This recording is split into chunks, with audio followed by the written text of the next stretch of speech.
Alright, we found the waterfall. Lake something waterfall.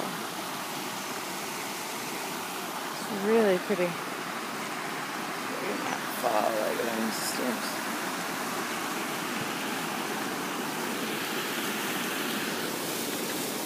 It's a really pretty lake. Look at that nice mountain in the back there. Let me tell you what we're looking at here.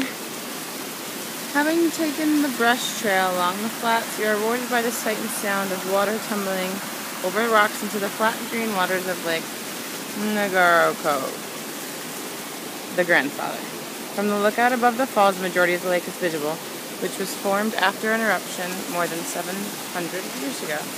Looking to the left-hand shore, rising steam indicates that the lake is thermally active, and I'm stepping in a puddle. Yes. A thermal puddle, I'm sure.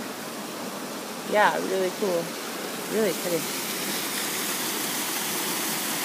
I don't even see that steam.